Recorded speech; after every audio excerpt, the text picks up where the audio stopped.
Hello everyone, this is epic sir. आज हम पढ़ने वाले हैं एनसीईआरटी क्लास 6 साइंस चैप्टर 13, जिसका नाम है फन विद मैग्नेट। उससे पहले हम जान लेते हैं मैग्नेट क्या होती है।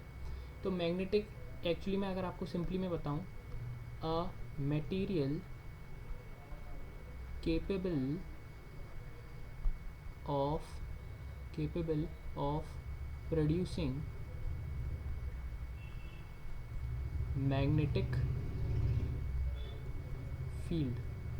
अब भाई ये मैग्नेटिक फील्ड क्या होती है? सिंपली आप उसको ऐसे समझ लिए, कोई मैग्नेट है तो उसके अराउंड में क्या एक एरिया डिफाइंड होता है, ये इनविजिबल होता है। जो मैग्नेटिक फील्ड का हो जाता है एक तरह से फोर्स समझ लीजिए, जो कि तब महसूस करी जा सकती है जब इसके एरिया के अंदर कोई और पर्टिकुलर ऑब्जेक्ट या फिर मटेरियल इंटरेक्ट करे इससे। वो कुछ भी हो सकता है, वो रिपेल कर सकता है, वो अट्रैक्ट कर सकता है। हाँ, तो ये मैग्नेट की डेफिनेशन हो गई, material capable of producing magnetic field. Magnetic field क्या होती है?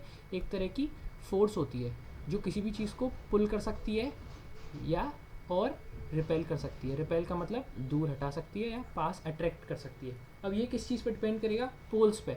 अब हम इसको भी आगे समझने वाले हैं, अभी इतना ही समझ लेते हैं अपन। तो अब हमने इतना समझ लिया कि इसका एक पर्टिकुलर एक रीजन होता है जिसके अंदर ये इंटरेक्ट करता है। ठीक है, अब हम आगे समझते हैं material, magnetic and non magnetic materials क्या होते हैं। ऐसे मटेरियल जो एक दूसरे को get attracted towards a magnet, ऐसे मटेरियल जो अट्रैक्ट हो जाते हैं टुवर्ड्स अ मैग्नेट, उनको मैग्नेटिक मटेरियल बोलते हैं। या फिर ऐसे मटेरियल जो कि मैग्नेटिक फील्ड को प्रोड्यूस कर सकते हैं, उनको भी हम मैग्नेटिक मटेरियल बोल सकते हैं, जैसे कि आयरन, निकल, कोबाल्ट। और ऐसे मटेरियल जो कि मैग्नेट्स की तरफ अट्रैक्ट नहीं होते, not attracted towards magnet, are called non magnetic materials.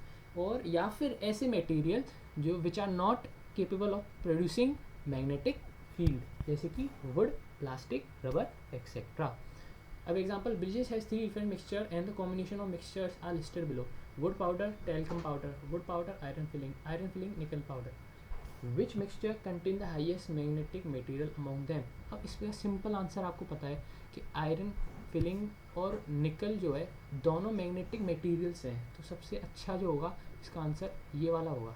ठीक है, इसमें ज़्यादा हमने पढ़ने की भी ज़रूरत नहीं है, क्योंकि बाकी सब तो ज़्यादा अट्रैक्ट भी नहीं करेंगे। अगर हम यहाँ पे एक मैग्नेट लेके आते हैं, ये मान लीजिए मैग्नेट है, और हम यहाँ पे इसको लेके आते हैं इसके पास में, तो सबसे ज़्यादा इसी के पास में जो आयरन और निकल के पाउडर होगा, वो इससे क्या होगा, अट्रैक्ट हो जाएंगे सबसे ज़्यादा। तो इसके कारण हमें पता चलेगा कि सबसे ज़्यादा मैग्नेटिक जो इन्होंने क्या कहते हैं अपना हाईएस्ट मैग्नेटिक मटेरियल है। आगे बढ़ते हैं। पोल्स ऑफ मैग्नेट क्या होते हैं? Poles of the magnet actually में क्या डिफाइंड होते हैं पहले से। ये इसकी मैग्नेट की प्रॉपर्टी होती है कि एक साइड इसका क्या होता है, नॉर्थ साइड, या एक साइड होता है इसके साउथ साइड, या फिर हम इसको बोल सकते हैं नॉर्थ पोल, और इसको हम क्या बोल सकते हैं, साउथ पोल, इस एस वाली साइड को, है ना। Two ends of bar magnet are called poles of a magnet, one is called north pole and other is called south pole. अब हम इसको समझते हैं, इनका काम क्या होता है।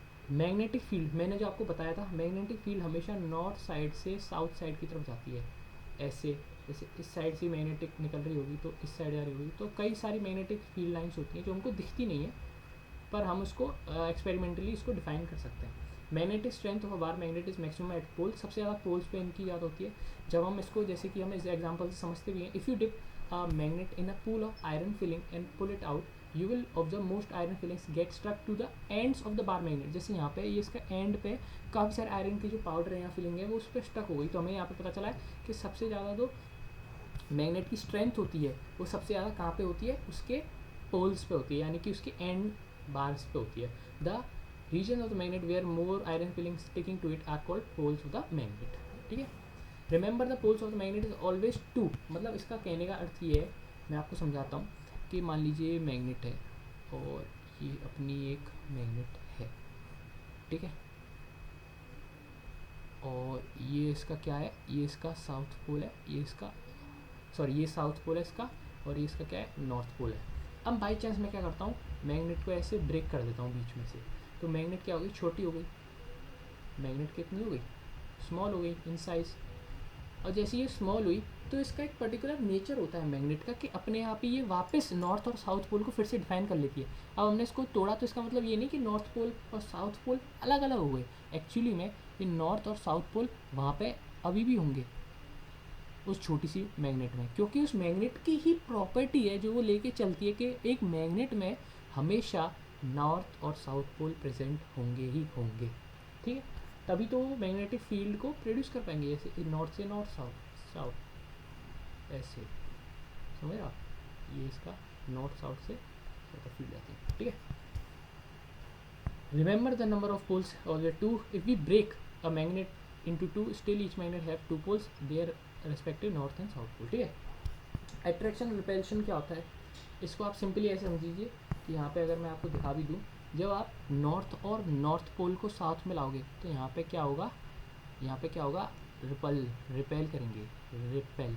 और जब नॉर्थ और साउथ पोल के, यानी कि जब आप सेम पोल्स को एक साइड लाते हो, मिलाते हो तो रिपेल करते हैं, और जब आप डिफरेंट पोल्स को एक साथ लाते हो तो वो क्या करते हैं, अट्रैक्ट।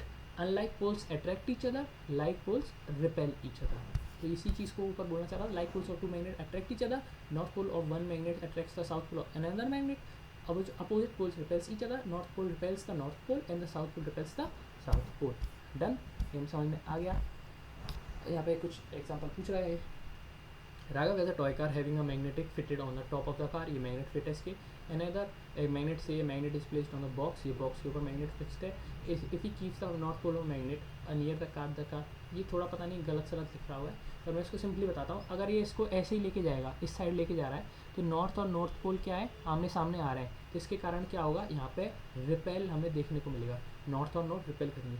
बाई चांस ये अगर ऐसा करता है कि नॉर्थ की जगह यहाँ पे बाई चांस आगे जाके यहाँ हो जाता है साउथ और यहाँ हो जाता है नॉर्थ, इसको मतलब उल्टा कर देता है, तो फिर हमें क्या देखने को मिलेगा, यहाँ पे अट्रैक्शन देखने को मिलेगा, या फिर ये क्या करेंगे, इसको इधर भी अट्रैक्ट करेंगे, ठीक है। ये सिंपली एक एग्जांपल बताना चाहता हूँ इसका।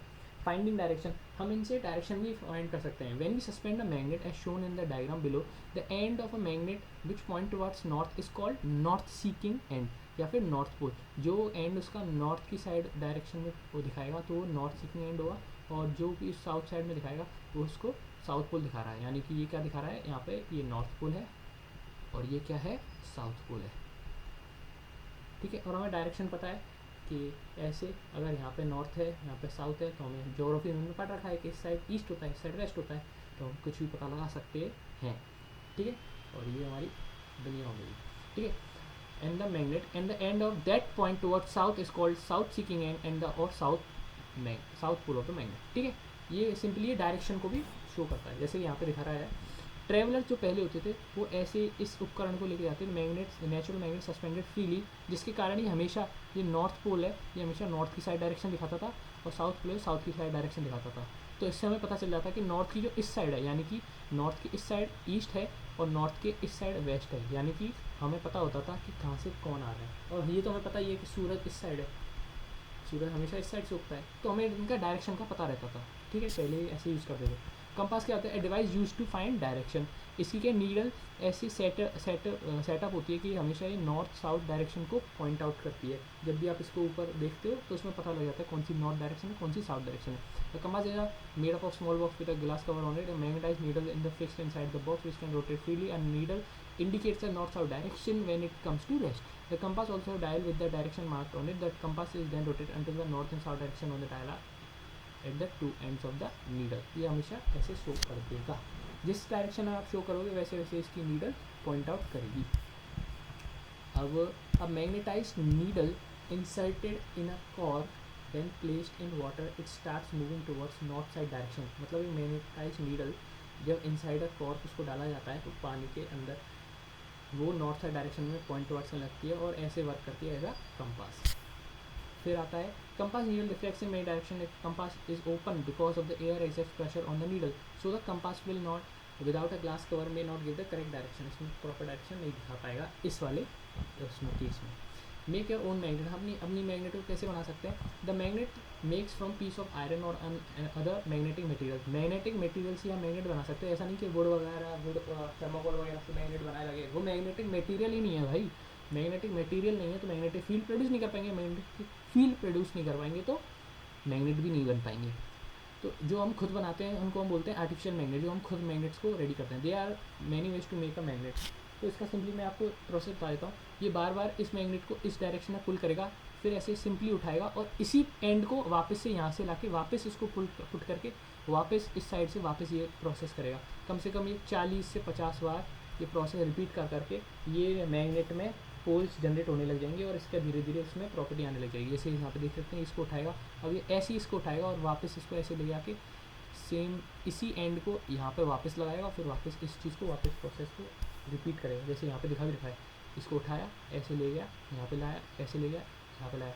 तो ये प्रोसेस को रिपीट कर करके कितने टाइम रिपीट करेगा, मिनिमम 30, 40 या 40 से 50 टाइम, जितनी बार आप करते जाओगे इतना अच्छा रहेगा।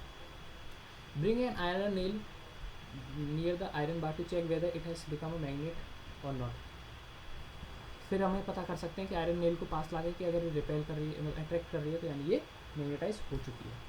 Raman making his own magnet by moving an iron nail on the bar magnet from north to south direction and south to north. Does Raman succeed in making its own magnet? नहीं, क्योंकि इस time पे क्या हो रहा है, जो iron nail है उसकी क्या डायरेक्शन कंटिन्यूसली चेंज होती आ रही है, उसका मूवमेंट की वजह से उसकी डायरेक्शन चेंज होती आ रही है, जिस वजह से उसको प्रॉपर मैग्नेट हम नहीं बना पा रहे। Remember the direction of iron bar movement should not be change during the process, उसकी डायरेक्शन सेम होनी चाहिए।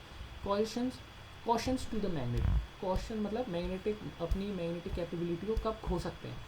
मैग्नेट लूज से प्रॉपर्टी, अगर उनको गर्म करा जाए, उनको हथौड़े से मारा जाए या फिर उनको ऊपर से ड्रॉप किया जाए at a height, magnet becomes weak if they are not store properly. अगर उनको प्रॉपर्ली स्टोर नहीं करके रखा है, धीरे धीरे उनकी मैग्नेटिक प्रॉपर्टी डिक्रीज होती रहती है। Bar magnet should be kept in pairs with their unlike poles on the same side. जो उनके बार मैग्नेट होते हैं उनको अनलाइक पेयर्स को अपोजिट में रखना चाहिए और सेपरेट करना चाहिए via piece of wooden, while 2 pieces of soft iron should be placed across the end. Soft iron जैसे यहाँ पे दिख रहा होगा, सॉफ्ट आयरन यहाँ पे रखे थे, ऐसे इसको हम रख सकते हैं। For a horse shoe magnet one should keep a piece of iron across the pole, pole के अक्रॉस एक आयरन है। 2 pieces of soft iron should be placed across the and.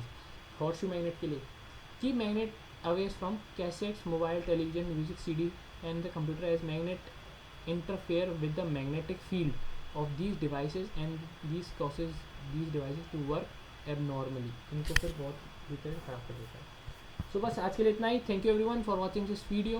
अगली वीडियो मिलते हैं, इजी से चैप्टर हैं, जल्दी जल्दी इनको ख़त्म करते हैं और आगे अपनी NCERT को ख़त्म करेंगे जितना जल्दी से जल्दी हो पाए।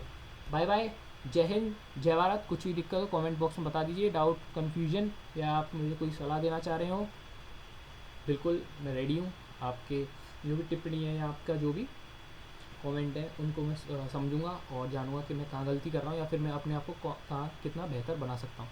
धन्यवाद, जय हिंद, जय भारत, बाय बाय।